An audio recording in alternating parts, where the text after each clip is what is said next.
Hey everyone, I'm Megyn Kelly. Welcome to the Megyn Kelly Show and happy Friday. We made it. And we've got a packed show for you today, including an update in the crazy Alex Murdaugh case from a reporter who's been covering it closely. You know how he's pushing for a new trial? I'm telling you, he's really well positioned to get it. New developments on that court clerk who you may recall was accused of improperly trying to influence a juror. It's gotten so much worse. So much worse, the stuff that came out about her while we were all celebrating Christmas and the holidays. Okay, stand by. We'll get to it. Plus, some sad and disturbing new details about Mathew Perry. But we're going to start today with a man who always seems to find himself at the center of our cultural conversation. And this time, it's a feud that is blowing up the internet and has a bit of a backstory. Jason Whitlock is the host of the BlazeTV's Fearless. And he is. And we always love it when he joins us. Don't miss a moment. Subscribe to this show on YouTube and follow me on Insta, Facebook, and X. Let me tell you a story about a guy named Leo Grillo. Leo was on a road trip and came across a Doberman. This dog was severely underweight and clearly in trouble. Leo rescued him and named him Delta. But sadly, Delta was just one of many animals that needed help then and still need help.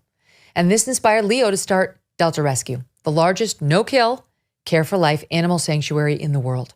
They've rescued thousands of dogs, cats, and horses from the wilderness, and they provide their animals with shelter, love, safety, a home. It's dedication and everlasting to love to animals. That's Leo's mission and his legacy. Delta Rescue relies solely on contributions to stay open. And if you would like caring for these animals to be part of your legacy, speak with your estate planner because there are tax savings estate planning benefits too. You can grow your estate while letting your love for animals live well into the future. Check out the estate planning tab on their website to learn more and speak with your advisor. We call dog a man's best friend for a reason. You can help those who need it most. Visit deltarescue.org today to learn more. That's deltarescue.org. Jason, welcome back to the show. Megyn, awesome to be here. Thanks for inviting me. I love how you upset people. I can relate to it to some extent, but it kind of amuses me because I think they think they're going to upset you when they strike back at you. And I think I know you well enough to realize not it. No, that's not what's going to happen. But boy, okay, I confess, I don't really understand Stephen A. Smith. I don't really know Stephen A. Smith. You know me in sports, but I know he's like a sports guy at ESPN. I've heard you describe him as the face of ESPN. So just set the table for us on how this death feud got unleashed because, he's mad. He's very mad at you. Yeah, so let's say, for lack of a better comparison, Stephen A. Smith is what Bill O'Reilly was to Fox News, 10, 15 years ago. Biggest star, the guy they lean into the most. They for a long time paid the most. Right now, he's not the highest paid guy there, but he's kind of the face of the sports media for ESPN. And he's written a memoir called Straight Shooter. And at some point, 3, 4, or 5 months ago, I decided to read the memoir because we got in a little small scrap 4 or 5 months ago. He and Shannon Sharpe, a Hall of Fame football player, who have teamed up on Stephen A.'s morning talk show, took some shots at someone that I didn't feel like they were being fair and taking those shots. And so I kind of called them out. And Stephen A. went on his podcast and called me fat bastard and, said that he couldn't stand me. And at some point he was going to come after me. And at that point I was like, well, man, Stephen A's got this book out. Let me do a little homework on Stephen A to make sure that, if when he comes after me, I'm just more prepared. And so I read his memoir, and his memoir is farcical. And my initial thoughts were, after reading it, it was like, man, this is kind of like Barack Obama's Dreams of My Father, that he's planning these little false, fake narratives and making these points that are trying to set him up for a political career.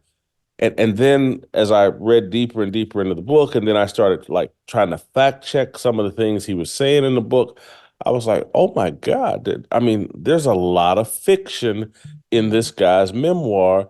There's a lot of things he wrote and said about himself that just don't pass the smell test. And the way he's the face of sports media. He's the highest profile guy, highest profile sports pundit in America. And he writes and talks about himself and his former athletic career as a high school player and college player in such a farcical way that you're sitting there like, he doesn't even know sports at all.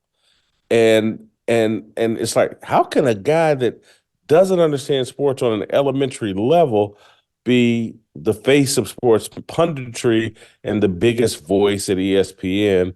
And so at some point I wrote a column in the last week or two about reviewing his book, and then I did a show reviewing his book and put together highlight clips of just outright lies he's told on air about his narrative growing up and as an athlete.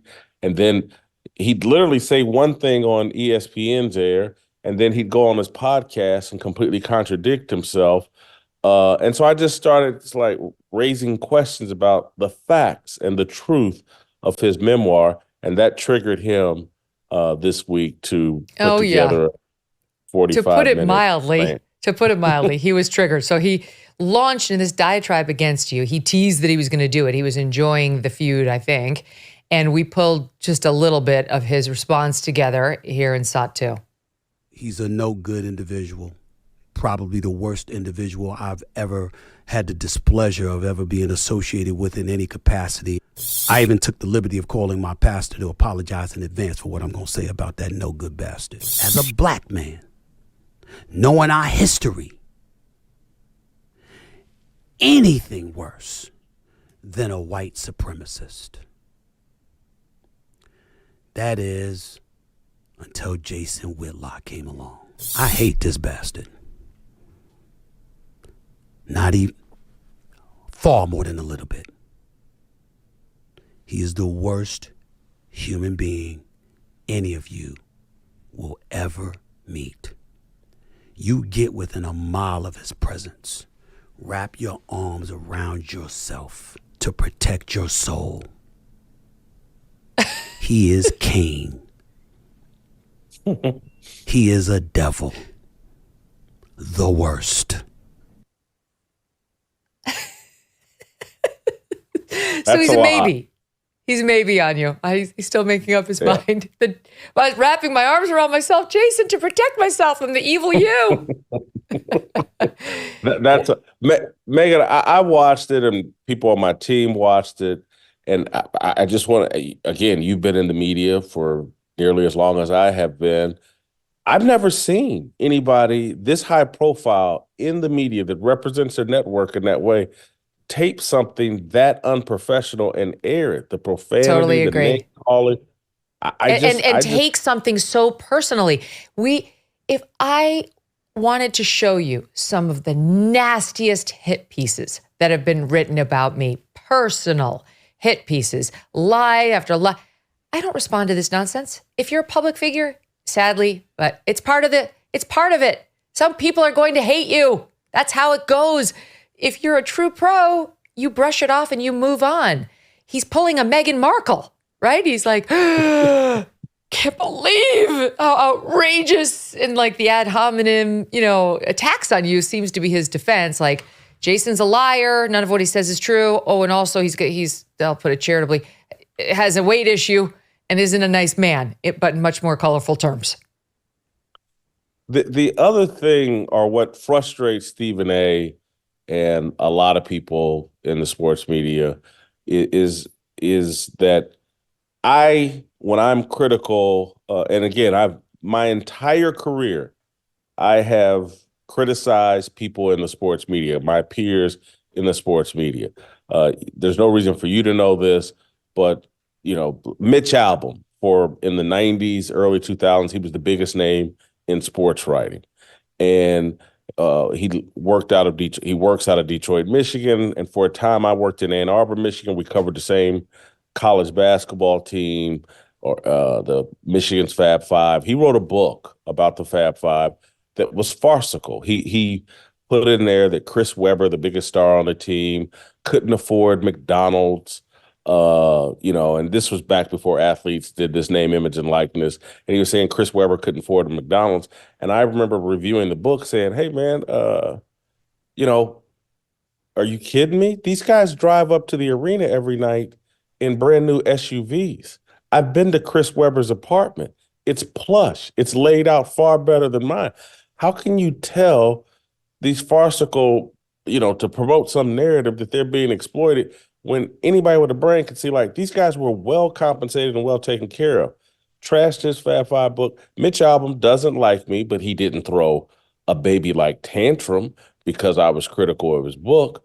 Joe Posnanski wrote a book, again, probably a name you're not familiar with, but he wrote a book about Joe Paterno in the middle of the Joe Paterno controversy at Penn State. And I trashed his book because it was farcical. Joe Posnanski was a colleague of mine for a long time at the Kansas City Star, someone I've known for a long time. He was upset with me. He didn't throw this baby-like tantrum that Stephen A. Smith did, but where Stephen A. Smith, he wraps himself in a lot of his conversations as a black man, because of too many people in the black journalism industry and just overall, if they get criticized, they love to say, well, the only reason why you're criticizing is because you're racist. And I take that away. They can't argue that, I'm a racist for criticizing Stephen A. Smith. So he came up with a new category. I'm worse than a white supremacist. How I criticize Stephen A. Smith. That's worse than a white supremacist. That's worse than being in the KKK.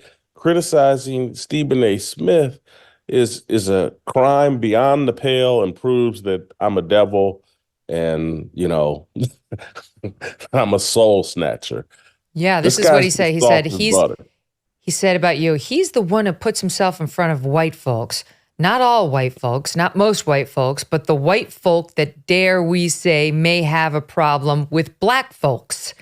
Adding, I cannot imagine as a black man knowing our history anything worse than a white supremacist. That is, until Jason Whitlock came along. He's worse. He's the worst and the most despicable, lying, no good, etc.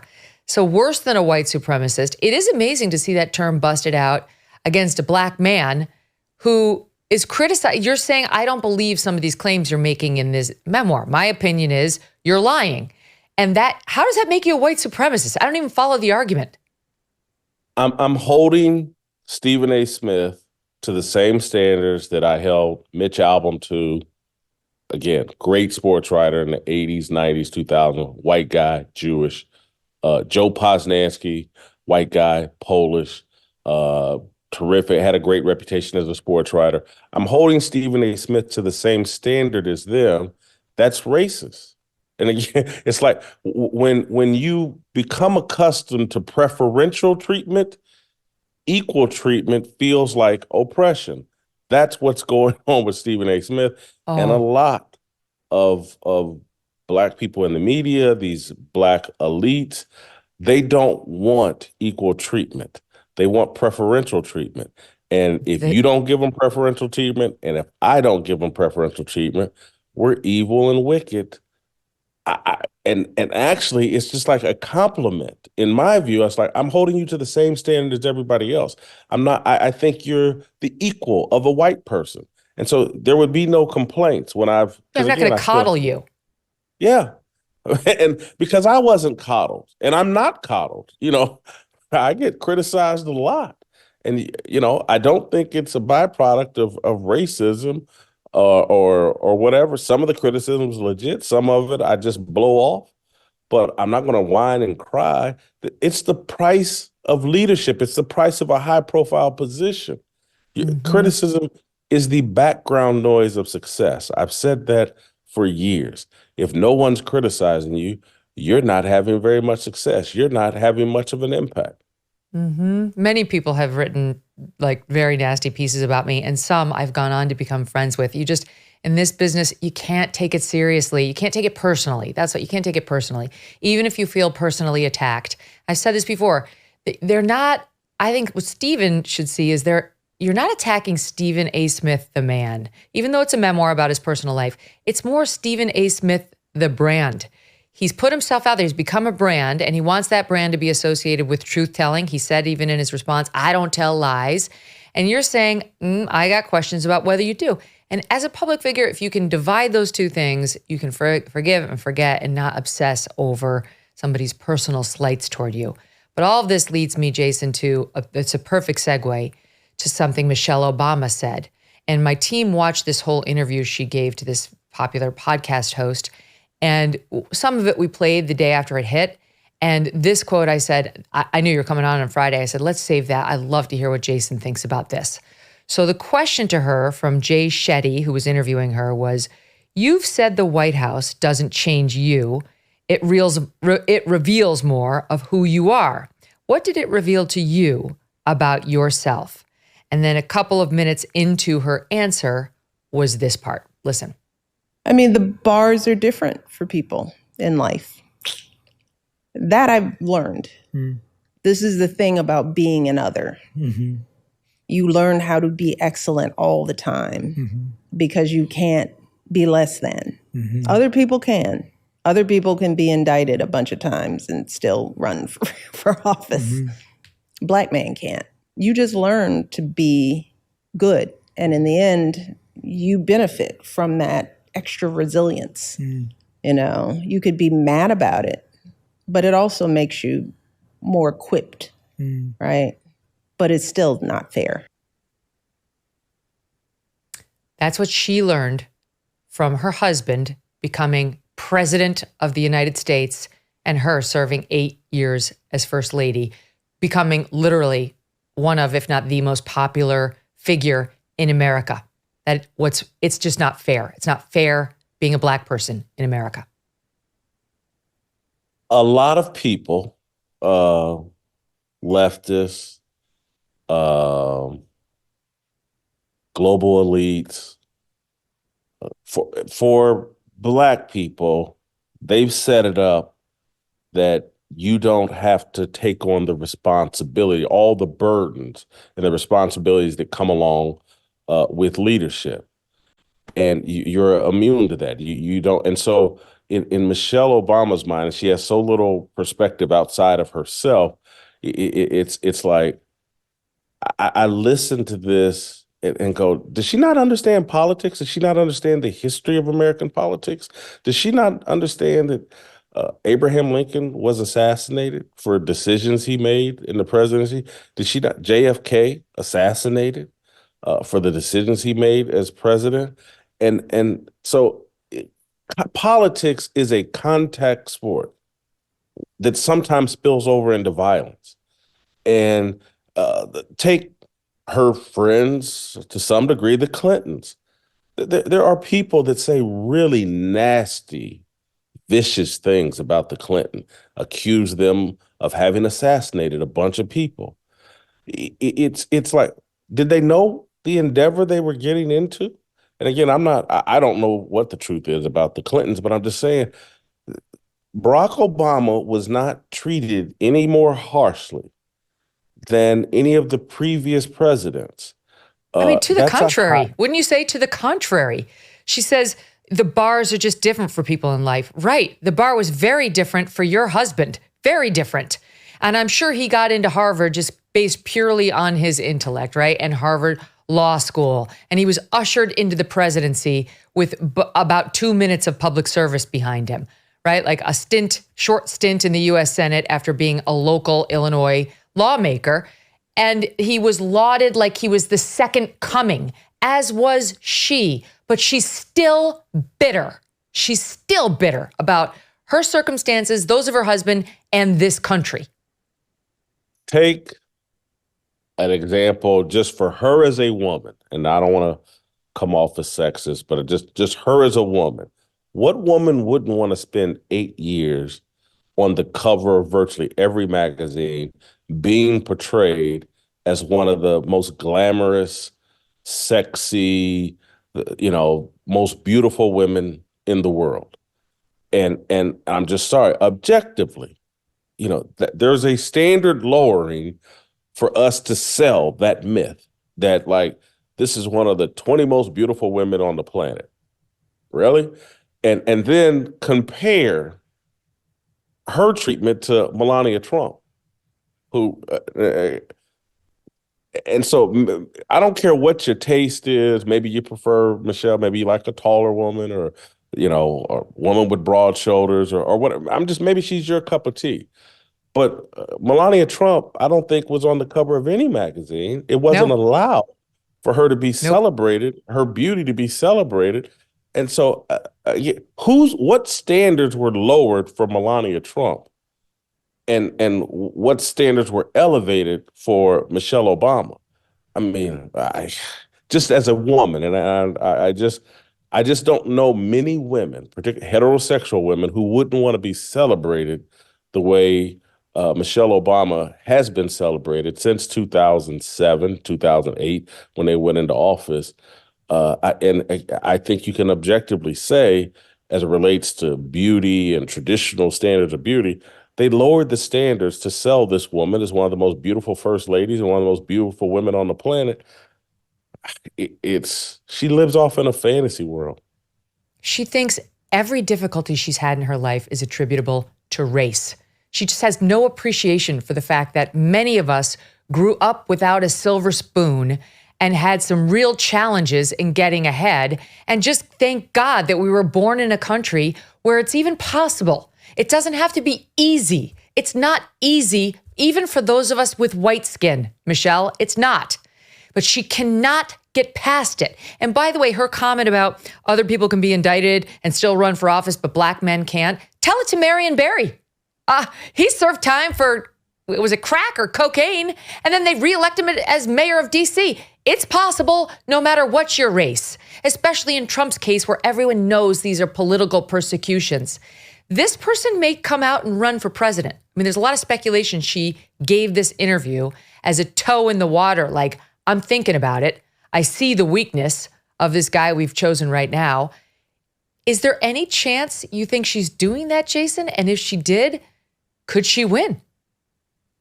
I certainly think she's running for the presidency, and has been for a long time. Could she win? Yes, anything's possible. Joe Biden won and got some 80 million votes.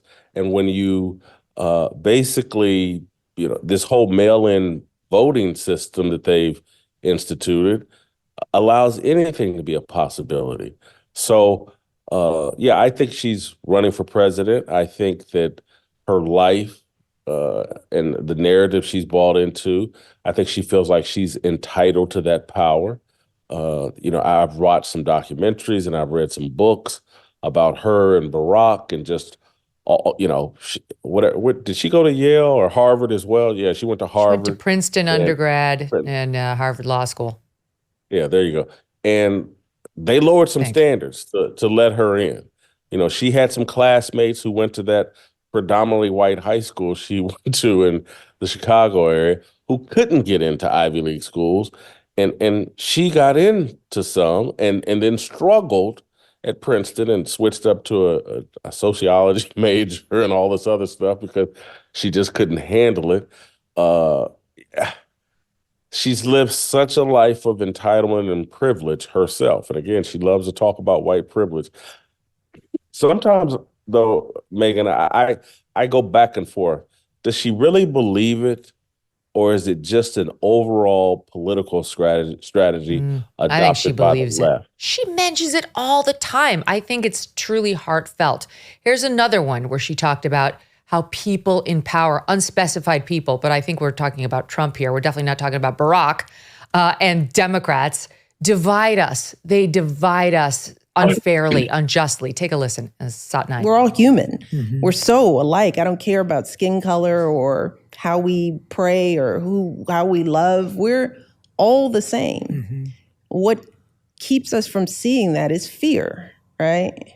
I don't know you. You're different. Mm-hmm. So I got to be afraid of you. And I can't. I have to make sure you don't come into my space. And then we live in a culture where people with power prey on fear to get more power. I'm going to make you all afraid of each other. And then I can come in and rule it all, right?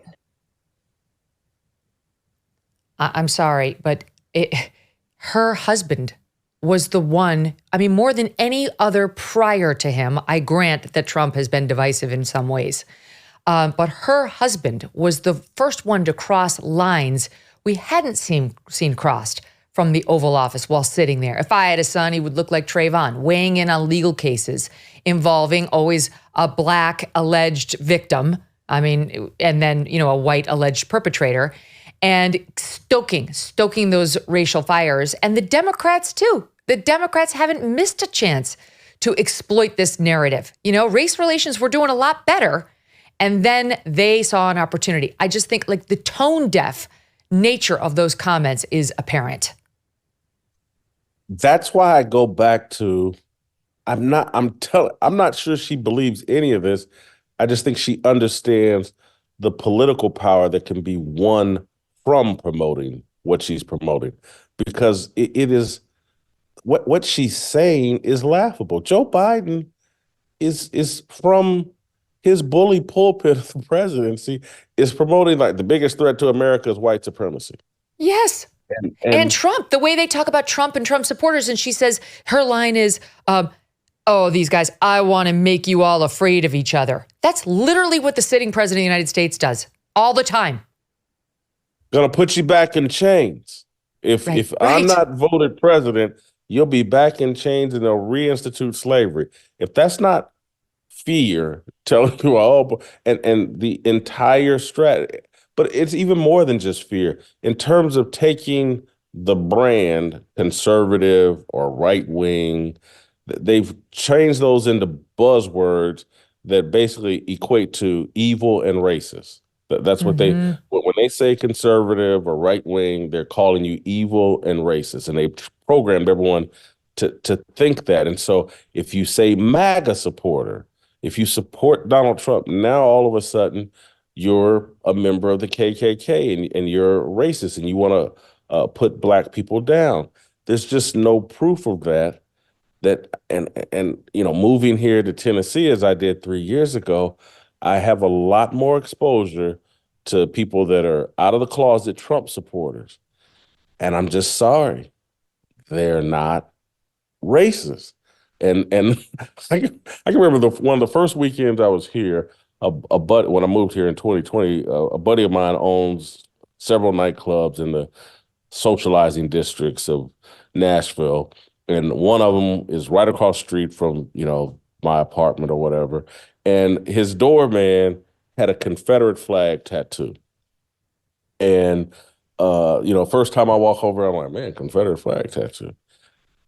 The guy didn't know me from Adam, but he and I had one of the greatest conversations about sports and other things. And it's one of those deals where, and again, I'm not sitting here defending the Confederate flag, but the Confederate flag for people down here in the South, I've just had the experience. It just doesn't mean what you think it means. And but again, they've branded people from the South and everybody. They've put up all these, if you vote for Trump, if you're Republican, if you're conservative, and now they're even going as far, if you're Christian, you're a white supremacist, you're a white nationalist, you're a Christian nationalist. That's what they're saying. They've just demonized everything and told everybody to be afraid of those people. And I'm just sorry. I sit here and see it with my own eyes. Black people and white people getting along with each other, despite whatever political differences they may have. But they sell it and some people buy it. It's amazing. What did you learn from, your time in the White House? Okay, I don't care about skin color or how we pray or how we love. We're all the same. What keeps us from seeing that is fear, right? I don't know you. You're different. She's very clearly talking about how white people view black people. She's not talking about how black people view white people here. So I got to be, if you look at the larger context of her remarks, so I've got to be afraid of you, and I have to make sure you don't come into my space. Okay, if anything, what we're seeing on college campuses and elsewhere right now are Black affinity groups or Hispanic affinity groups into which whites are not welcome. Just talk to the mayor of Boston on her holiday party. And then we live in a culture where people with power prey on fear to get more power. Again, she's talking about very clearly demonization of Black people by white people so they can get more power. She's talking about Trump. That's what she's clearly referring to. I want to make you all afraid of each other. How does he do that? How? She really needs to take a hard look at the Democratic Party, which is obsessed with skin color, obsessed right now. And to your point about the white supremacy, there literally was just, we have it, it's in a different packet, but Johns Hopkins just tweeted out, their head of diversity, the vice president of diversity just tweeted out this thing defining white supremacy, I have it here, and saying, here it is, their diversity word of the month, Johns Hopkins Hospital, one of, if not the most respected hospital in the nation. It's Hopkins and Cleveland Clinic and maybe one or two others. Their diversity word of the month is privilege. Privilege is a set of unearned benefits given to people who are in a specific social group. In the United States, privilege is granted to people who have membership in one or more of these social identity groups. You just have to have membership in one of them to have privilege, okay? And they're talking about white privilege. If you're white, okay, but you have it too, even though you're Black, because you're a man. Because of your man parts, you have privilege. If you're Christian, double. You got double. So do I, because I'm white and I'm Christian. Both of us have double privilege. Wait for the next one. This encompasses us too. Middle-aged people. If you hit 40, you have privilege, unearned benefits given to you because you're in a specific social group. If you're able-bodied, if you're middle or, quote, owning class. So I guess if you have a home, if you've worked hard, you made enough to own something, a car, a home, you're privileged according to the Johns Hopkins Hospital. And of course, if you speak English. This got so much backlash after Sharita Hill Golden tweeted it out that she was forced to take it down. Johns Hopkins took it down, and she said, on reflection, I regret this. It was overly simplistic and poorly worded. Poorly worded? As in every word was nonsense and offensive and racist and sexist? Yeah, it was poorly worded in that way. Her entire job, the diversity, whatever, director, chair, whatever, vice president, whatever, whoever would take that job is basically raising their hand and saying, hey, I'm so stupid, I'm unqualified to do anything else. And so I'm going to elect myself or take this position that I'm supposed to manage how everybody else sees the world. And I'm going to manage how white people feel about themselves. What an arrogance and an incompetence you would have to even want that job. Look, it's a mind FUCK that they're doing to all of us. That it's just it would be like me giving speeches every day about the proper diet to make you think I'm a dietitian, and everybody be looking at me like, this dude's a dietitian? Are you sure? I just saw him leave McDonald's. Are you sure he's a dietitian? But if I keep saying it, you go, yeah, he's a dietitian. Him and Ronald McDonald's are best friends, but he's a dietitian. And that's what they're basically doing and saying. They're mind screwing all of us, and they're instilling in everybody, a sense of entitlement. You've been wrong. Oh my God. You don't have two parents in your home. You've been wronged, and so you don't have that privilege. And so the government and the world owes you something. And they're instilling a mindset that lays the foundation for communism and more government dependency to take over. Everybody's running around saying, I got screwed. And I'm not a man. I'm not a Christian. I'm not this, I'm not that, I'm not white, I'm not, blah, blah. I got screwed. This world owes me something. I keep saying this, and I talked about it at Charlie Kirk's event out in Phoenix, Turning Point, about like, men, we have to stop apologizing for America's history, and all of it. Racial history, quit apologizing for. As it relates to gender and this whole sexism thing, quit apologizing for it. Because America's history, as it relates to racism and sexism, I'll stack our history of improvement and of granting freedom up against any country on the planet, the history of the planet. Quit apologizing. Our history should inspire gratitude, not shame, if you fully understand it and if it's unpacked properly. But they've used all this to convince men that, man, your history is terrible and you better bend over backwards and surrender leadership, surrender everything to correct the mistakes from the past. Because, if it wasn't for the past, Michelle Obama would probably be the biggest star in the NBA and she'd be making $40 million a year. But, the past, that's why women aren't great basketball players like men, because of all the sexism. And it's the whole argument is just stupid. And if we quit apologizing and really understand our history, so you have the knowledge, so you don't even bat an eye when they start telling you about what you owe because of the past.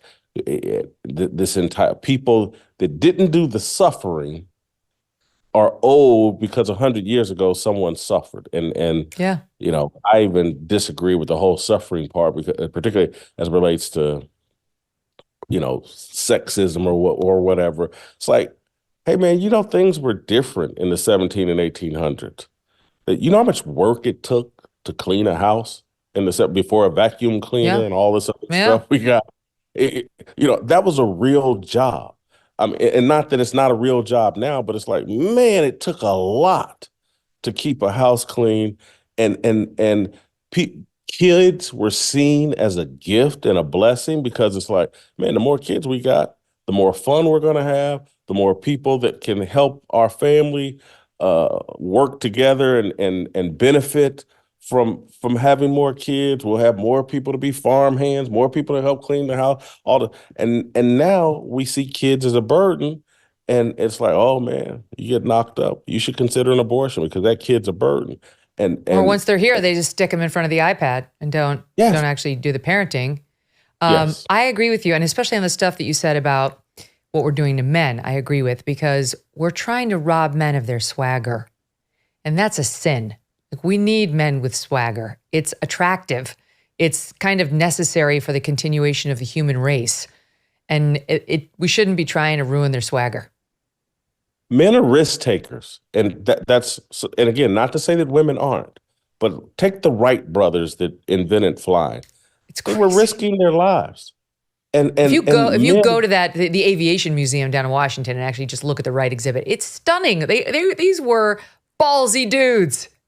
Yes. And that's our role.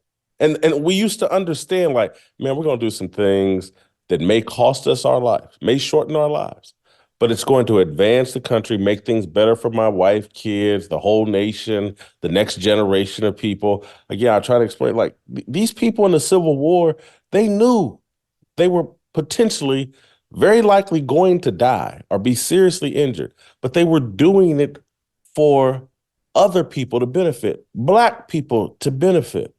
And all these roughnecks that helped build skyscrapers, and the injury rate and death rate for roughnecks was astronomical. And women weren't saying, hey, I want to be a roughneck, because they got to protect their womb.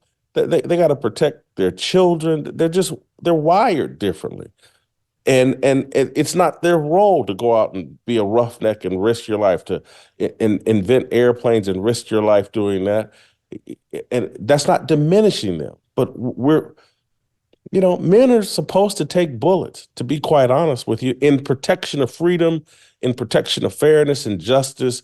We need to be willing to sacrifice our lives. I'm not asking women to do that, because I don't think that's their role. And so the reason why men have dominated inventions and all this other stuff is because, that's what we're supposed to do. And that does not diminish women, because I'm just telling y'all's womb is so incredibly valuable. I try to explain to people, you only, and I'm sorry for speaking this rawly, but you only need one penis to replenish the earth. You need a lot of wombs. And we used to recognize that. That's why men would go off to war and we'd be like, there's a bunch of them's going to die, but at least we'll have these wombs back here and our kids will be safe. And but we don't have a priority. We're so mentally ill, we don't prioritize our kids. No, you're right about that. I mean, I'll say, look, obviously I'm a working woman and I love it. And I love the chance that I have to do it. And I look up to people like Marie Curie and what she did and invented, these brilliant women who have come before me, especially at a time when it was tougher to be, recognized or ascend in one's field. But what we've done now is overcorrected like we always do. And we've gotten to this place where we demonize. I actually said to my daughter's school, I said, you know what you should do? In addition to like the career night where you parade in all these Harvard grads and have them say, these women, because she goes to an all-girls school, and have them say, like, this is what you should have a night where you bring in stay-at-home moms who talk about that life choice and how much they love it and how well it's worked out and why they chose it, and make sure these girls see that that's a totally great choice. It depends on the person. That's it. It depends. Well, we've gotten to this place where we think that's sort of anti-feminist now, or there's some sort of diminishment in the women who choose to stay at home, which is it's a lie. It's yet another lie that's being sold to young women. And I said also bring in the C students, bring in the people who went to the 3rd tier and 4th tier colleges who wound up doing great at their life. You don't have to go to freaking Harvard where they want to make you into an anti-Semite for 4 years and $400,000. Like, do something else. All right, I got to squeeze in a quick break because my team's yelling at me. And then we're going to come right back with Jason Whitlock. Don't go away. True or false, using your tax return to pay off credit card debt is smart. False. DoneWithDebt.com published a strategy designed to let you keep your hard-earned tax refund and reduce credit card debt. Most Americans owe thousands in credit card debt. If you do, you're not alone. That will take years to pay off, if at all. Done with Debt found that filing bankruptcy is usually not the answer, and taking out loans to pay off credit cards usually increases debt. When you engage with Done with Debt, their legal experts and skilled negotiators take on the credit card companies for you. Their winning strategies are designed with one goal: solve your debt situation quickly and permanently. First things first, chat with a Done with Debt strategist and explore your solutions. Some debt fighting strategies are time sensitive, so you do need to move quickly. For a free consultation, visit donewithdebt.com. That's donewithdebt.com. All right, so I haven't touched the Aaron Rodgers, Jimmy Kimmel's feud in detail since it got updated. So I thought you'd be a good person to ask about this. This is this sports person. Now he's QB for the Jets, except he only played for like 2 minutes before he got hurt. That was sad. Womp womp. And he's got some blood feud going on with Jimmy Kimmel. They have the same relationship as you and Stephen A.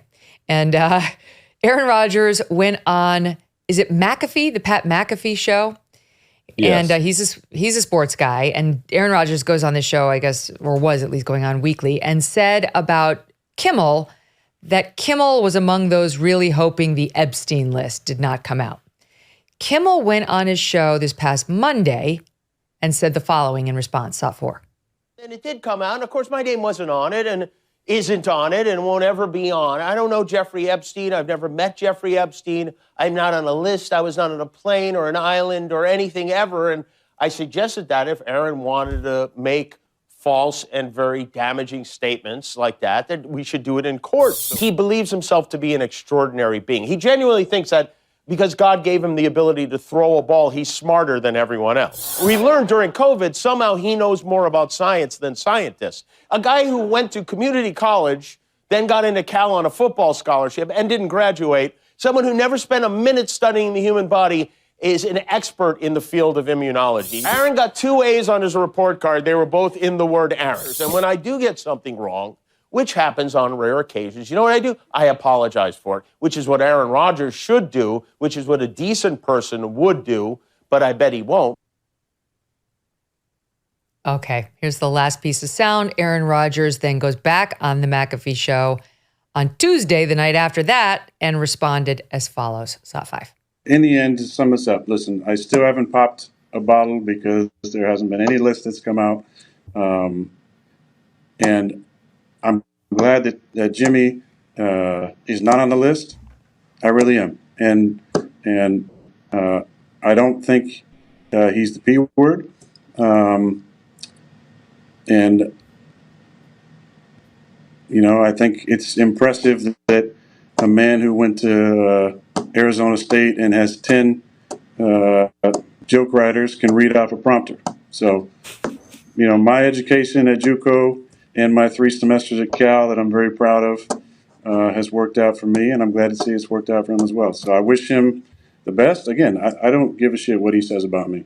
But as long as he understands what I actually said and that I'm not accusing him of being on a list, then I'm all for moving forward. What's happening here? Well, Jimmy Kimmel has moved the goalpost and moved the conversation to a place that's dishonest. If you watch Aaron Rodgers' full explanation, and if you understand the background, he was not the joke that he told on the Pat McAfee show originally. It wasn't about Jimmy Kimmel being a pedophile. It was about Jimmy Kimmel rooting for and hoping the Epstein list never came out, and that there's a backstory that Jimmy Kimmel and Aaron Rodgers, or Kimmel had cracked some jokes about Aaron Rodgers even having an interest in the Epstein list. Because let's say 6-7 months ago, maybe even as long ago as a year ago, Aaron Rodgers speculated that, hey, the Epstein list is going to come out and blah, blah, blah. And Jimmy Kimmel at that time started cracking jokes about Aaron Rodgers being a tinfoil hat guy, about this Epstein list. And so Rodgers' original comment or joke that started this latest round of a feud was about, Jimmy, he was basically saying, I told you the Epstein list was going to come out. And you know, Jimmy Kimmel was hoping that it didn't. Jimmy Kimmel then goes and does a monologue and says, oh, he's saying that I was going to be on the Epstein list. He knows that's untrue, but he knows if he can get everyone talking about that and he can play the victim, then he can put some pressure on ESPN and Aaron Rodgers. Because again, Kimmel, ABC, ESPN, they're both owned by Disney. They're all in the same family. And Jimmy Kimmel's sitting there saying, why is some NFL player on a Disney platform taking shots at me? Well, I got a way to shut him up. I got a way to force ESPN's hand. I'll pretend like the guy called me a pedophile. And so the next thing you know, Pat McAfee the next day announces Aaron Rodgers isn't going to be on the show anymore. And he puts out a statement saying that I made this decision and I don't want to be in these controversies or whatever. And then Pat McAfee took so much heat for making that announcement that yesterday he had Aaron Rodgers on the show just to talk sports. The day after he said he's never coming back. Yeah. It was ridiculous. Yeah. All right, I got to ask you quickly. ESPN is in the news today for getting Emmy Awards that were attained under false pretenses. Apparently the rule is if you work on a show like SportsCenter and you're just your talent on SportsCenter, you can't get the individual Emmy if the show SportsCenter is getting one. You could get an individual Emmy in some other categories, but you can't get it for like best show, even if you're one of the anchors of it. And so ESPN decided that it'd be a great idea if like Megyn Kelly were an anchor of SportsCenter to submit a fake like Michael Kelly name, get the award with my initials, and then like scrub the trophy and then give it to me, Megyn Kelly, so I could say I won an Emmy. And it's not even clear whether the talent knew they were being given fake Emmys. But this to me, Jason, underscores how pathetic and feeble-minded the people who would submit, like these executives at ESPN are, how pathetic that you're that obsessed with those stupid little fake gold trophies that you would jump through these hoops in order to give fake rewards to your talent. I mean, that was one of the things that was great about Roger. In the entire time Fox News, from when it was born to when he died, and I'm sure to present day, he never submitted it or anybody for an award because he knew it's a bullshit, corrupt industry. We don't want any part of it. Roger Ailes was a brilliant, smart man ahead of his time. In the newspaper industry, when I started in the 1990s and all the way through probably about 2010, there was an obsession in the sports world with these APSE awards, and there's obsessions with Pulitzer Prizes and all this other stuff. And it actually works to corrupt journalism. Editors start planning all year how we can win a Pulitzer, how we can win an APSE. That's the Associated Press Sports Editors Awards. And so you'd put out these bogus narrative-driven stories to win these awards, and many of these stories avoided truth. They avoided hard truths. They were off narrative. That's how you won those awards, and that's how people got bonuses, and how you got to promote the right people as the best in the business rather than promoting the people who actually were the best in the business. And Roger Ailes smart enough to see, like, man, if I get into this awards culture, it's baiting my talent to avoid truth and to say what's popular. And he knew we didn't want to be a member of the clubs that would have us as members. He knew it. He was right. Washington Post and New York Times both won Pulitzer Prizes for their fake Russiagate reporting. That tells you everything you need to know. Jason Whitlock, you're the best. Let's talk again soon. All the best to you. Thank you, Megyn. Ladies and gentlemen, let's make a resolution that's easy to keep and delivers immediately on its promise. With Genucel skincare, you can turn back the clock and look 5, 10, even 15 years younger. And right now, Genucel skincare is celebrating 2024 with its New Year's sales event. Save over 70% off all your Genucel must-haves in their most popular package. Say goodbye to those fine lines, forehead wrinkles, sagging jawlines, dark marks, skin redness, even under-eye bags, and leave them behind in 2023. For women and men, safe for all skin types and perfect for skin of any age. Plus, with its immediate effects product, Genucel promises results guaranteed or 100% of your money back. For a limited time, Genucel's top-selling hyaluronic acid serum is included free in every most popular package. Maximum skin hydration for a more youthful appearance. Go to Genucel.com/MK60 and enter MK60 at checkout for extra savings. Every order upgraded to free shipping. Don't wait. Genucel.com/MK60. GENUCEL.com/MK60. While we've spent a lot of time discussing politics this week, there were a lot of cultural headlines that we've been wanting to dive into, including new accusations against the late Mathew Perry that shed a very different light on the man we thought we knew. Joining me now, Will Witt, author of the recently released book, Do Not Comply, and Evita Duffy-Alfonso. She's a writer for The Federalist. Will and Evita, great to have you both back. So this is very sad to me, and I really don't have any wish to disparage the man's legacy, but facts are facts, and we should know exactly who it is we're lauding. And since we did laud him on the show, I felt the need to round back to this. One of the things he said was that he wanted more than anything his legacy to not be friends, but to be the fact that he got sober and helped other people get sober. And the reporting that has now come out, Us Weekly is one thing, with all due respect to Us Weekly, but they have a bombshell cover report this week.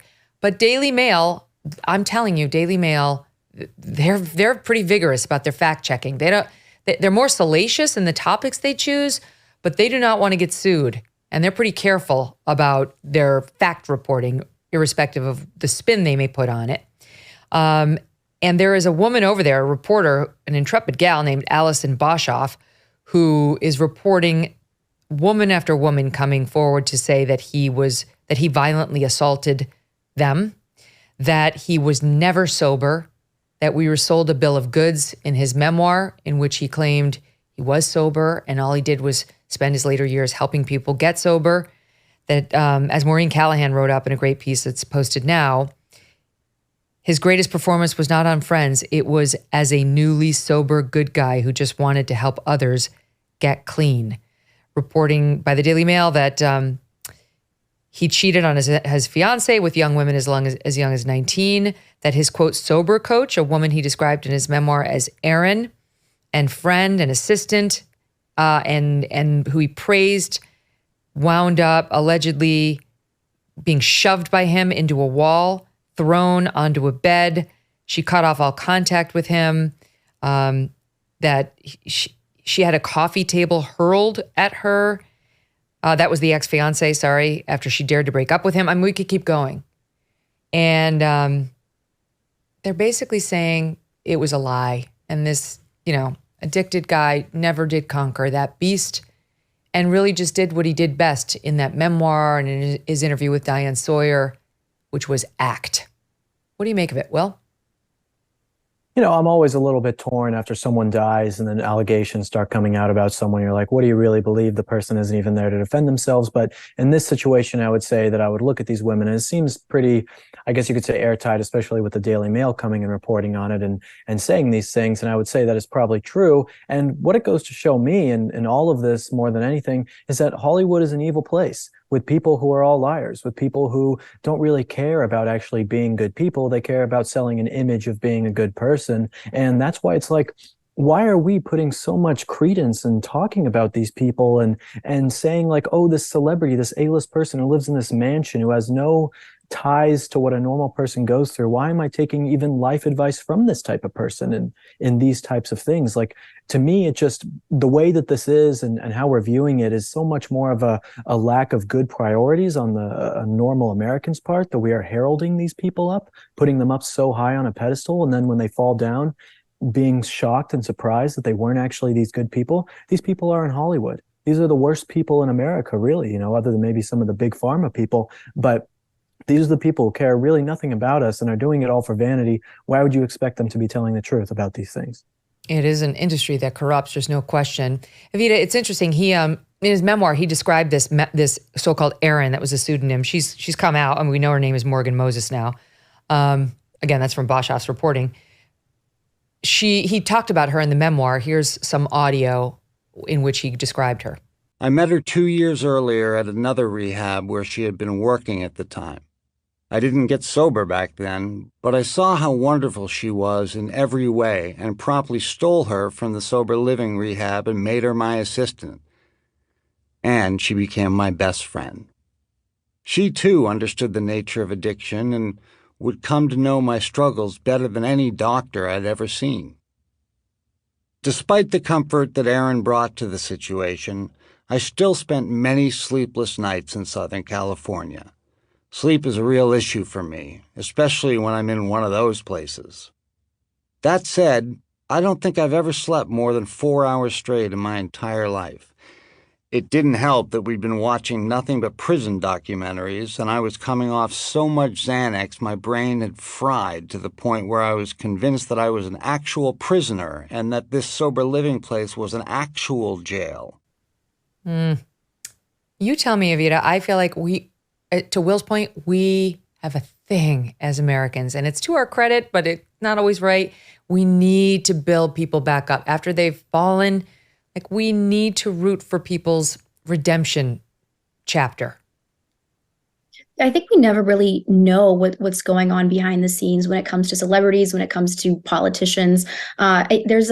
It was a great Elon Musk quote from just a short while ago where he said, we have so many people who care about looking good while doing evil. And so obviously this audio book and this projection that he wanted to make about his friend and his life and the way that he's just raising awareness was not the full picture. And I'll say I know really genuinely good people in my life, and when they do good things, they do them quietly. They don't tell you about them. Exactly. They'll the little old ladies who are, knitting clothing for the babies in the NICU, the people who are volunteering at your church, who are the moms who are, making snacks and meals at the end of the day for their families. I mean, these are people who do good things and are good people, and they don't need to parade it around and to brag about it. And to me, anytime we have a celebrity or a politician who is acting in the way that Mathew Perry did before he died, it's a red flag for me. It is so true, because I can tell you one thing for sure. Whenever you see a celebrity, Meghan Markle or anyone else, in a soup kitchen or a battered women's shelter, domestic violence shelter, there are no cameras in those places. The celebrity has brought in the camera because she or he wants attention on themselves. They want attention on their own good deed. It's like there are a lot of people who go out there and do great things for people who are hurting, and they don't do it because they want credit or to burnish their image. Not saying that was Mathew Perry, but to your point, Will, the Friends cast, they knew this guy was an addict. Like, why didn't Friends or the producers say, you know what, Mathew Perry, you need to take a year off. You need to go, if Chandler is going to go on sabbatical someplace, and you got to get yourself some help. We've heard about those things happening on other shows. Instead, they definitely knew. Here he was talking to Diane Sawyer, describing his behavior on the set. Here's SOT 14. You had no trouble with the lines. You had no trouble with the timing. You had no trouble showing up every day. Early on, yes. And I made a rule that I would never drink or take anything at work. So I would never do that, but I would show up blindly hungover, like shaking and crazy hungover. So you tell me why somebody didn't intervene and insist that their, quote, friend get some help. Well, I don't think these people really want to intervene, I guess you could say. I mean, the producers and the directors and all of these types of people getting into these positions, I feel like this is the norm for many of these types of people. So they want to come and step in or be a good person when in reality, all the people around them are doing similar things. Maybe not to the exact same extent as someone like this, but people are doing all sorts of sinful behavior and living immorally and kind of presenting that image of virtue. I think I said it on your show last time I was on, that we live in a post-virtue world, but really we live in a post-virtue world where people show that they are virtuous fakely more now than ever before. And that's what it really seems to come down to. You nailed it. Well, look, I share your concern about disparaging him with the Me Too stories post-mortem, but I do think it's relevant. The reason we went into this is because if he was never actually sober, as these women who are, again, they're not there. These aren't attributable directly to them. The Mail is outing these reports about these women. But if these women's stories are coming forward from them or from people who know them, and it's about Mathew Perry never having been sober, it's saying that he was meeting young women on dating sites and then he would hit them up for drugs. This is all during his alleged sobriety. It's a different story, right? If that's how he was treating the people who are most important to him, his fiance, his young assistant, his sober coach, I don't know what to say. The whole thing makes me sad. Evita, on the story of Americans need the redemption chapter, whether somebody deserves it or not, this young woman, Gypsy Rose, is all over the news. And now I understand what the mother did to her. I followed this story. The mother had what we used to call Munchausen's by proxy, and hurt this poor girl at every turn and raised her like she had about 25,000 illnesses. She was in a wheelchair, alleged infections. The mother was making it all happen because the mother needed attention. She was a sick person.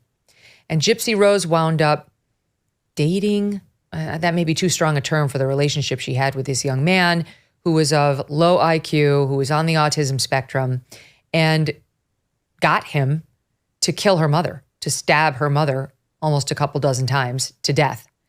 The mother did die. Gypsy Rose went to prison. She got, I think, a 10-year sentence. The boy got sentenced to life in prison. And now she's out, Gypsy Rose, and she's making the rounds in the media. Here's just a bit of how it went for her when she appeared on The View in SOT 16. And I think you're very brave for being here. Thank you. And for telling your story. I think it will help a lot of people. Thank you. The question, though, that I think a lot of people have, I don't have it, is this. Why didn't you try telling a family member or the police, maybe, that you weren't sick? Why resort to murder? Well, I did try to run away, and I talk about this in the documentary. I talk about the first time that I tried to run away from home. Within 4 hours, I got as far as it's outside of town. And within 4 hours, she brought me back to the home, chained me to the bed, left me there for 2 weeks. 2 weeks without a lot of food, water. I had to urinate on myself or in a bucket as she, held the chain. So, I was in the mindset of, I'm so afraid of her. I'm so afraid that if I reach out for help another time, it will be worse for me. What do you make of it, Evita? I mean, first of all, I'll just say that it's been bizarre that she's now become a celebrity. This is a woman who orchestrated the murder of her mother. And now she's making the media rounds, like you said. She has high-profile TV appearances, a book deal, This is her current multiple husband. documentaries. Yeah, I mean, she orchestrated the murder of her mother. I'm not sure how she's going to help people. I'm not sure how she's brave. I think she's tragic. I think she needs psychological help. I do not understand why now we are creating a celebrity out of her. And I'll also say I have a lot of sympathy for Gooda John, the boy who she had murder her mother. The View also asked her about whether she cared about his life sentence. We have that. I'll play it and then you take it. SOT 17. You were sentenced to 10 years. He was sentenced to life in prison. Right. I love in the documentary you take responsibility. You talk about you were doing the time that you were given, but he will spend the rest of his life in jail. How do you feel about that? How do you kind of reconcile that? I know that we both probably have a lot of regrets. I know I have regrets. I can't speak for him, so I really don't know his side of things. All I know is, I did my time. He's doing his time. That's all the best that I could do at this point. Like, for me, I have to focus on myself right now. I can't look in the past and worry about him or anything else going on. I have to prioritize myself in this moment. Go ahead. I mean, I just found that answer so selfish, Megyn. I mean, I think to look at the situation from his perspective, he has a low IQ of 82. His psychologist said that he has the mind of a child. He was deeply lonely. His parents said he had no friends. So Gypsy was really the first person that he ever felt like loved him outside of his own parents. She asked him to kill her parents. She bought the murder weapon. She bought his bus ticket from Wisconsin to her hometown. She really was the mastermind behind this. And I think he did something evil. I think she's done something evil. But to say that she's out, she's presumably making a lot of money, and that she doesn't even care to think about him, she has to focus on herself right now, was really gross. And I thought it was gross that The View didn't push back on that at all. The whole story is so, it's just terrible, because if you watch the story, they've made a bunch of documentaries about it and Netflix shows and Hulu, I think. You grow to loathe this mother. I mean, this mother, you meant mental ill. Yes, Gypsy probably is from all the torture. The mother tortured her. The mother was a sick, sick person. You do sort of get to the point where you realize, she felt she had no choice, right? She felt like there was no way out. She couldn't run away. I'm not justifying murder, but my view is they went too hard on the kid who actually did the crime. He was, like you say, like very low IQ, on the autism spectrum. He just wrote an email the Post reported about, New York Post. It was all smileys. He called himself Mr. Smiley. He's never going to see air again. Thought he was helping somebody out. Just the whole thing is like so freaking tragic. But I don't know that there are any heroes in it. Yeah, I mean, for myself, I don't see any heroes in it whatsoever. I mean, definitely not these people in the media who are parading this poor woman around who obviously has mental issues and pushing her out to make a quick buck and to get headlines. I mean, this is the real horrible thing of it. And I think part of it comes from this whole obsession that so many people have nowadays with this true crime stuff and these types of murder mystery, like these types of things, the Ted Bundy and the other people that they have on Netflix shows and things like that, all these podcasts and stuff. Like, people are obsessed with this stuff now. And to me, I find that so weird how obsessed our age of people have become with listening and looking at murder types of things, which I'm one of them. I'm guilty. Really good. You're one of them? Not of murder, but of watching and liking true crime. I do think it's interesting. I was a lawyer for 10 years. And so I'm very attracted to the legal system stories, like cases, crimes, whatever they are. They can be civil or criminal. I'm into them. But I know a ton of people who have no connection as a legal background who are very into true crime. I'll tell you, this may sound sick, but I do think it's a bit of an escape from your own life. And it's just like you're listening to these stories and they unravel as a mystery. So there's that piece of it where you're like, okay, I get to sort of try to solve it and figure it out. So that's, left brain, right? And the right brain is more creative. I always forget. I think that's interesting. But I also think in the way the crossword puzzle doesn't allow you to think about any problems in your own life, neither do these stories. Like, you're thinking about somebody else's very, very big problem. So it's an escape. Yeah, I think people have for the most part, at least in the Western America, people around my generation have very boring lives and very meaningless lives in a lot of ways. So then these true crime documentaries come on with some excitement about someone who got absolutely brutally murdered. And that's what gives them excitement in their life, is hearing about these people dying.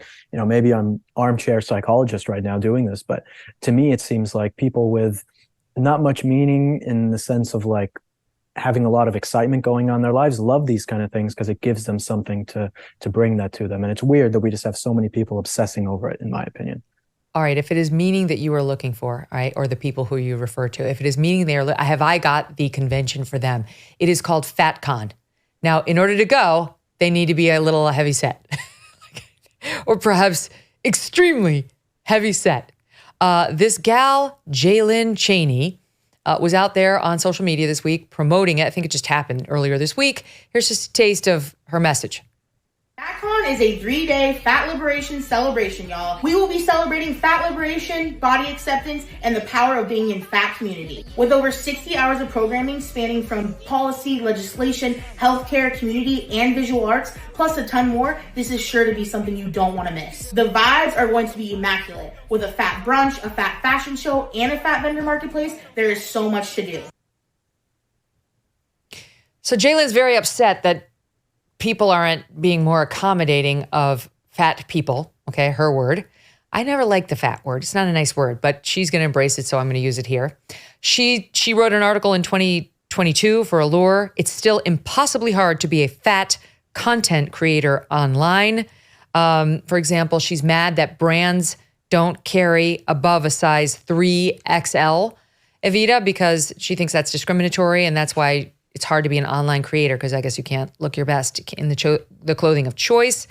And she is the one who wrote that article or was featured in that article in Travel and Leisure, where she had drafted a petition to the FAA, got a lot of attention, proposing a comprehensive customer of size policy, prioritizing the comfort and well-being of all passengers, including a free second airplane seat for those who are, quote, fat like Jaylyn, and saying, you know, the airline and thus the rest of us should have to pay for her second seat.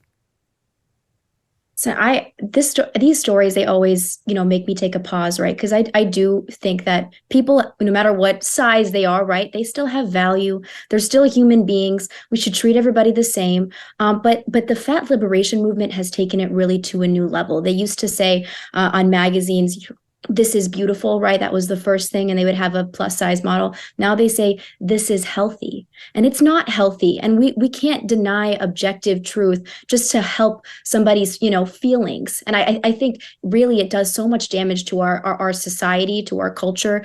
It's gluttony is a sin. It creates an unhealthy society. I also think that it's wrapped up in Marxism, right? Person of size, also think person of color. These are all the same words. That's why in universities, they have Black studies, they have Native American studies, they have lesbian dance theory, and they also have fat studies. They have put this under the umbrella of, oh yes, they do, fat studies. It's a victimhood, it's under the victimhood umbrella. And so it's been wrapped up now in politics, which I think really does a disservice to people who are struggling with their weight, because it comes down to whether you want to have a long life and a thriving life. Like this one, I really don't get. I'm all for not shaming people who are plus size. Like, I realize it's very hard, and I've had plenty of them in my family. I get it. It's hard. But this is like there's no question it's terrible for you. You are on your way to an early death.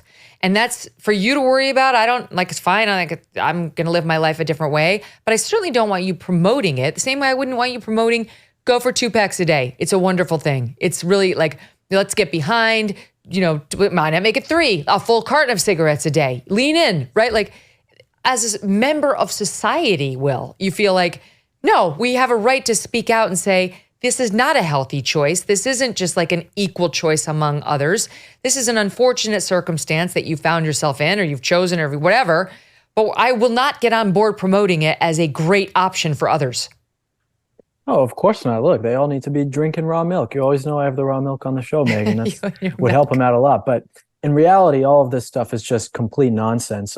Right now, I'm probably working on my next book, which is going to be all about health and the big pharma industry and what they are doing to people and how they push people into this overweight state, this obese state, and they're doing it as a means of control. I think, just like Evita said, I think that as concerned citizens of what we're seeing in this country right now, we have a duty to speak out against things that we see are unhealthy and wrong. I mean, just as Jesus tells us to be evangelical with our faith, to go and talk to people about our faith, it's one of the greatest gifts we have. When it comes to the truth on what we know to be true, what will help people, we should be doing the same thing in all aspects of our life. We should be going and talking to people about all of the things that are true, but people right now are too lazy to go and say something because it's too much work, or they're too scared of what other people are going to think about them for saying that being fat is unhealthy. Of course it's unhealthy. It's terrible, the things that we do to our body, the things we inject ourselves with and everything we do. But people don't want to talk about that stuff because they might hurt someone's feelings, and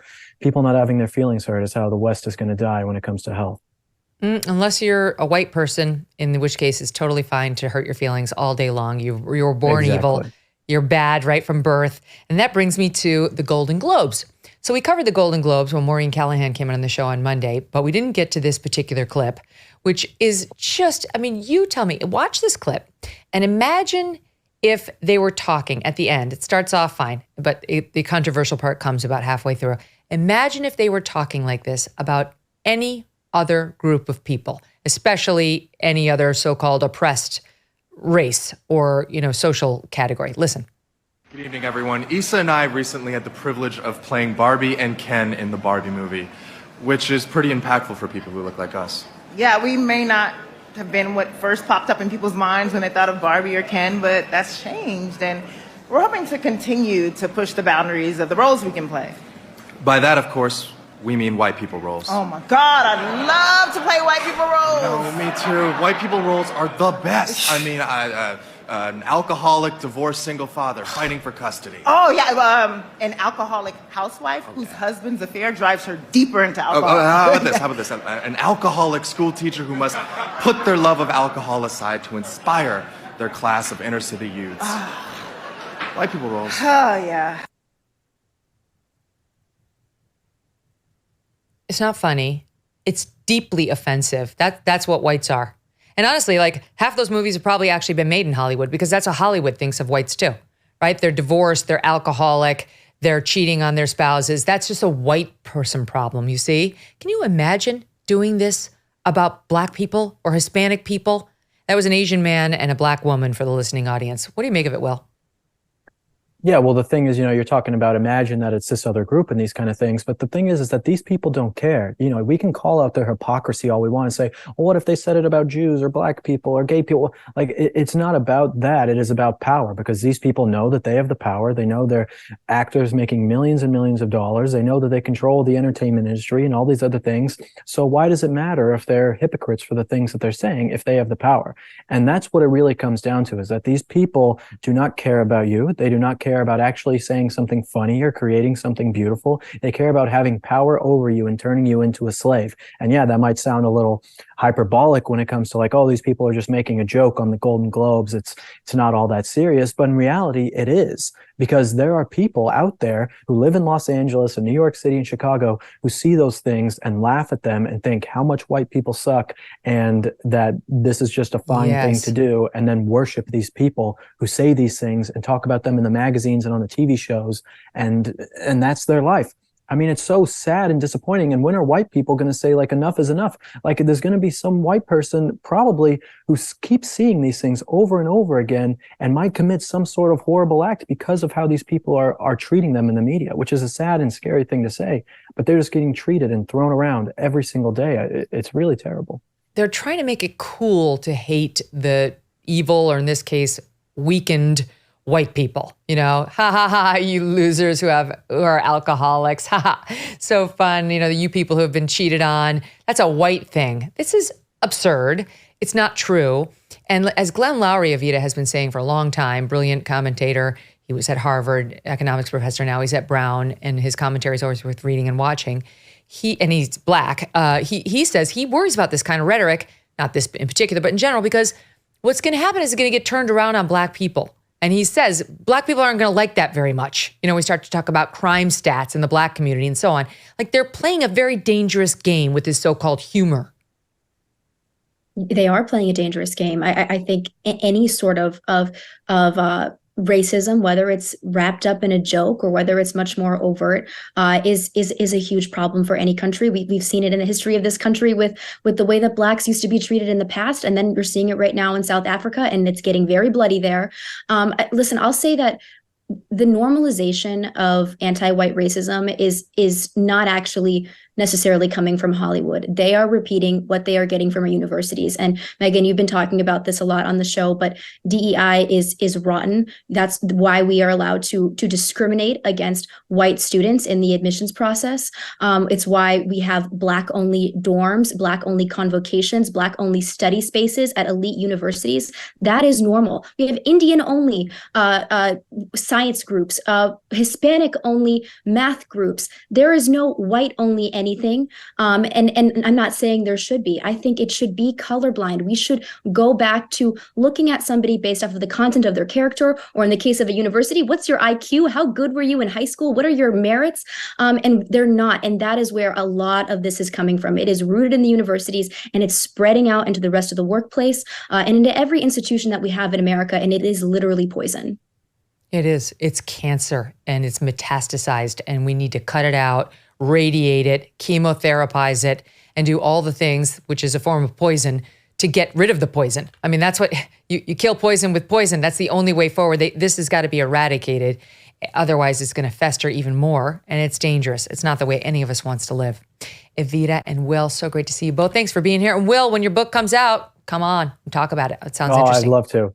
It'll be a little bit of time, but definitely. All right, well, wait. We'll be patient. We'll talk in the meantime, too. See you guys. Thank you. Thanks, Megyn. Okay, so up next, I could not believe when I started digging deep into what's happening in the Alex Murdaugh case down in South Carolina. He's seeking a new trial. He may very well get it, but you don't even know the half of what that court clerk has done that's now come back to haunt her as we move into the hearing. He's about to get his hearing on whether he should get a new trial.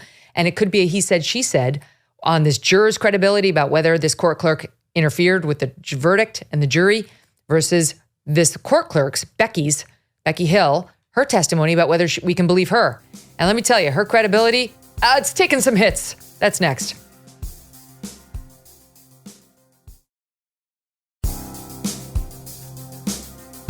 And now we finish out the week with the latest on the Alex Murdaugh case. Becky Hill, the embattled Colleton County clerk of court, and her adult son, who also works for the court, are in some very big trouble right now. And all of it could very much benefit Alex Murdaugh, who's seeking a new trial. And there's a hearing to see whether he'll get it at the end of January.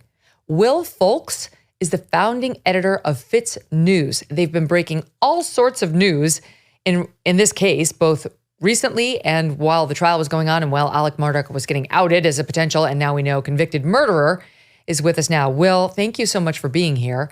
So we knew that the defense was accusing Becky Hill, the court clerk, of allegedly tampering with the jury. And as I understand it, they have at least one juror who is saying under oath, she said to us before Alex testified, watch his body language, and something to the effect of, be skeptical. And now you have other jurors who say, no, we didn't see that. That's not what we heard or saw. And I think you have two other jurors who say, we heard her say the thing about the body language, but not that second part. Now, all of this could be very problematic for the prosecution. The way I understand it is if this judge says, the judge is going to have to find one of two things. There was interference with the jury and he gets a new trial, or the standard is there's interference and it affected the outcome. And if that's the legal standard, you have to prove it affected the outcome. Alex Murdaugh is in a worse position. So the legal standard may decide how this comes down. But either way, what Becky Hill did or didn't do is at the heart of the case. And she and the juror are going to be facing off because she denies the charges. So what have we learned about Becky in the past couple of months that may negatively affect her going into this battle? Well, we've learned quite a bit, Megyn, and thank you for having me, by the way. I appreciate you having me on. and I would point out, in addition to those allegations of jury tampering, there's also an allegation that's been put forward that Becky Hill conspired to have a juror that she believed to be favorable to Alex Murdaugh thrown off of the panel. And in fact, there was a juror removed. Yeah, that's correct. Egg lady removed the day of the verdict. So it's a little more than just tampering. There's actually allegations of a conspiracy to manipulate the composition of the jury. But yeah, you outlined the standards very well. The state has to prove, or the state's alleging that Murdaugh has to prove not only that there was tampering, but that it changed people's minds, that it impacted the verdict. Whereas the defense is saying, hey, all we've got to prove is that there was tampering. And what's really interesting about this case is, at least in South Carolina, there is no case law. There is no precedent that relates to the specific set of circumstances that we're dealing with. So former Chief Justice Jean Toll, who has been tasked with deciding whether or not Alex Murdaugh gets a new trial, she's going to have a lot of discretion. All right, so they're going to go in there at the end of the month, and they're going to have testimony about what Becky Hill did or didn't do. In the meantime, so let's just start with the book, because that's interesting. She wrote a memoir, which is very unusual to have a court clerk write a memoir about the case, and she had a co-author on it, and whatever, they self-published. Okay, it was weird, but now it comes out she plagiarized, and it's okay to use that word because she's admitted it. Tell us about that.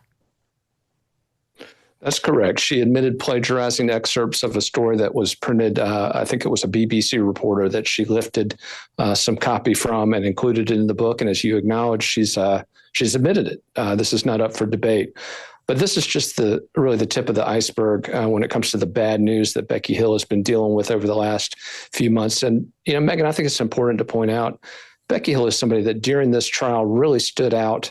All the media who covered this story, she had great relationships with everyone. She was someone that everyone really loved, got to know very well. And so to have all this come out, it's been very difficult for a lot of folks who, really got to know her very well during the process. But, well, I mean, they're basically alleging in these, and we'll get to it, that she's almost a serial criminal. I mean, that she's done many illegal acts.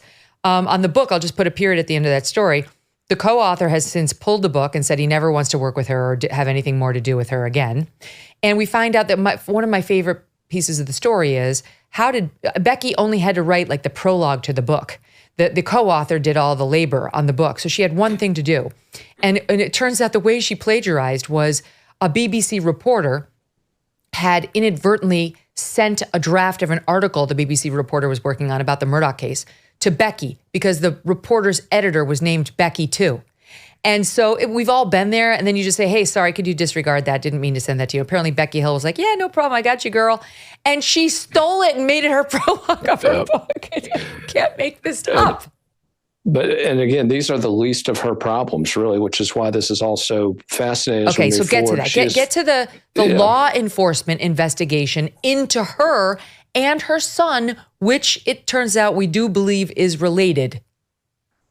Oh, they're absolutely related. And all this started back in November. Our news outlet reported exclusively that Becky Hill's son, Colt Hill, had been arrested for one count of wiretapping. Now, at the time, it was not revealed what that count of wiretapping was related to. We have since learned that it was part of an effort to keep Becky Hill abreast of two state ethics commission investigations that have been underway for the past few months into the book. There have been allegations that she abused her position of public trust to enrich herself, gaining access to materials for the book.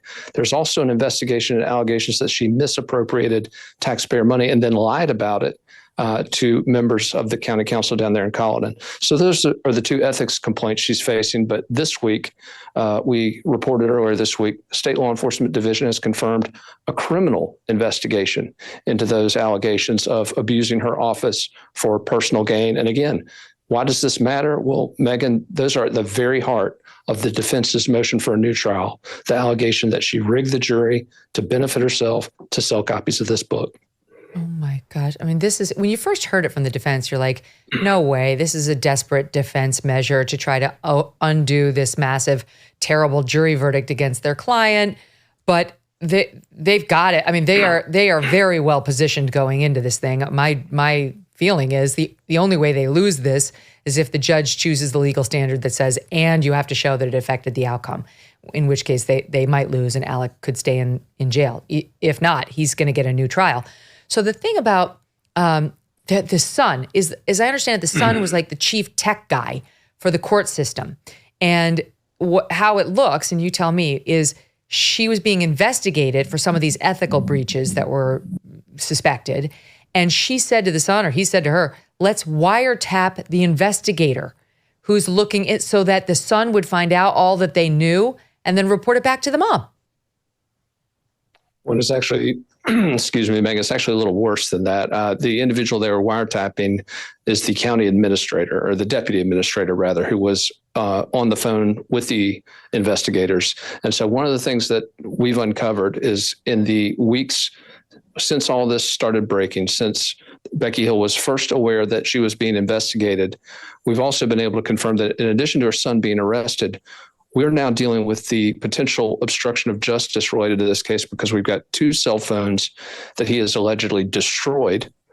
We've got 2 that were factory reset before they were turned over to investigators in an attempt to, I guess, scrub data off of them. And the cell phone that Becky Hill used during the trial that could have all sorts of evidence on it, all sorts of information, is missing. Oh my goodness. She turned in a cell phone to investigators that was different than the one they specifically requested in their search warrant. So, we're not only looking at these jury tampering allegations, corruption allegations, but now we've got potential obstruction of justice tied to this as well.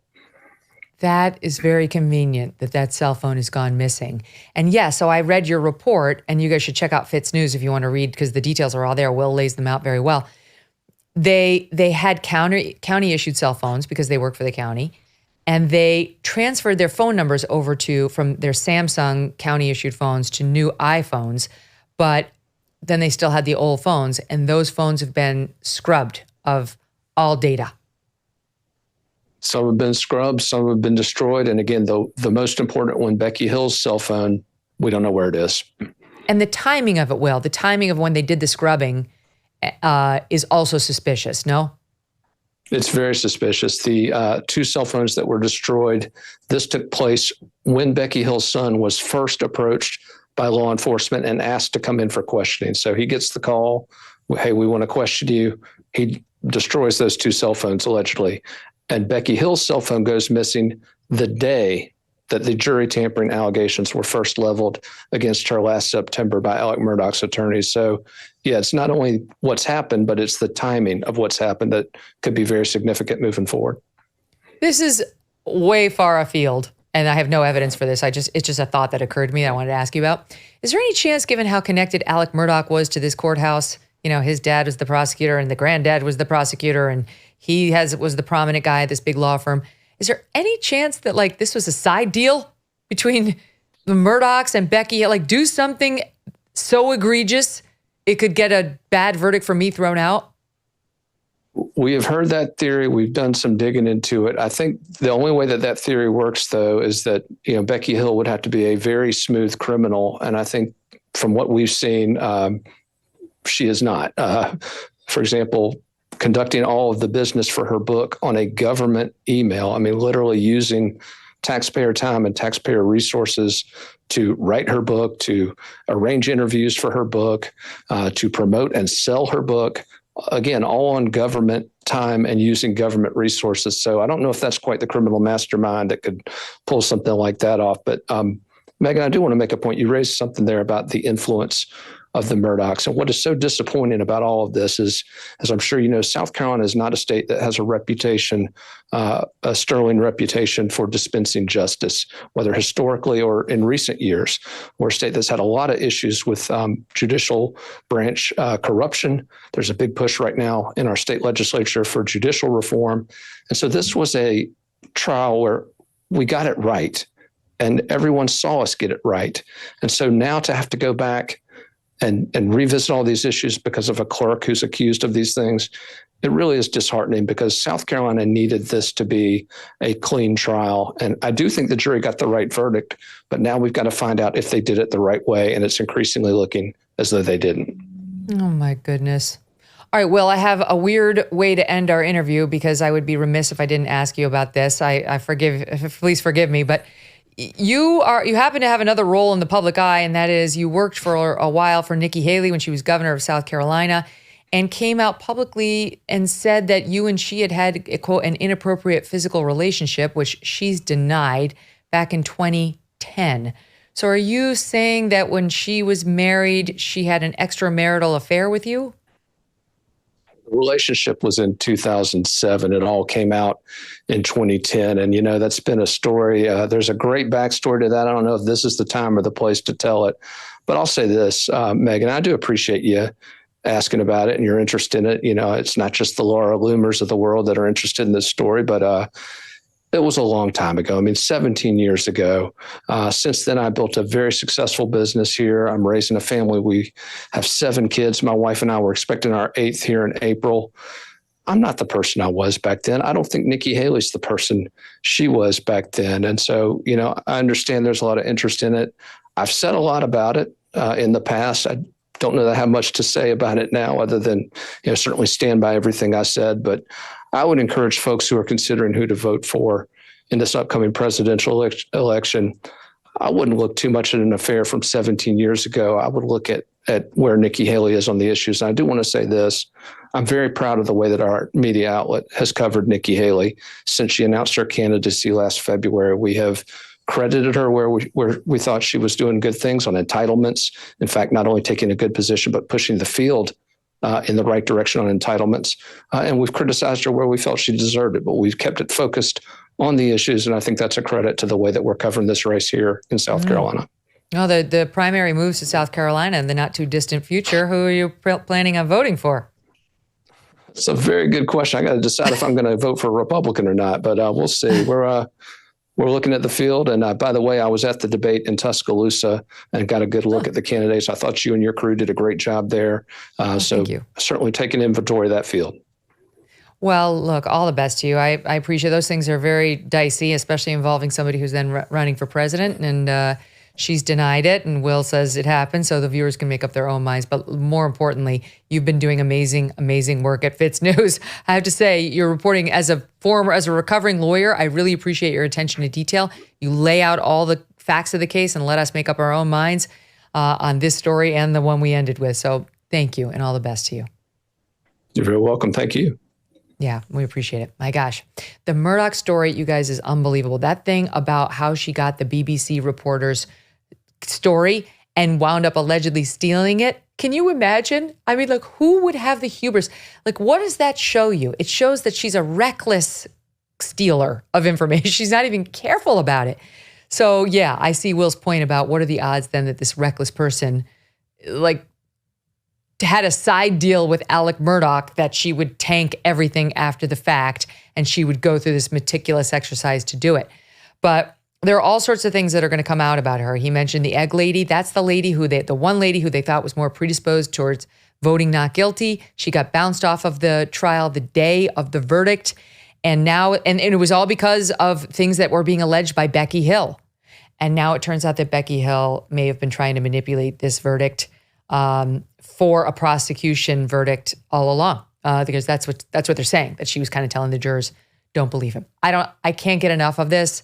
I really hope he doesn't get a retrial because I agree with Will, they got the right verdict at the same time. But if he does, we'll see how it goes. Legal experts I've spoken to are saying they think it will go much better for Alex Murdaugh this time around because he's, they probably won't put him on the stand. He knows that they have this tape recording of him at the kennels. So he's not going to tell the jury, I was never at the kennels. Now all of these statements are still on camera and the police have them. So query how much misleading he'll be able to do. But they've learned all the prosecution's tricks and their strategy, I should say, and they'll be sure to litigate around them. Anyway, happens, I think, January 29th. We'll be all over it for you. So fear not. Okay, I want to say thank you to all of you for joining me today and all week. Do me a favor. Go to megynkelly.com. Sign up for our American News Minute. We send it out once a week. We don't overload your inbox like a lot of other folks do. And it gives you some highlights from the Megyn Kelly show of the week before. It tells you all the all the news you need to know in 60 seconds or less. We always have an update on my sweet Strudwick, which continues to be the most clicked on item. He's a star. And don't forget that Monday is Iowa Caucus Day. We'll have that fully covered for you. Have a great weekend.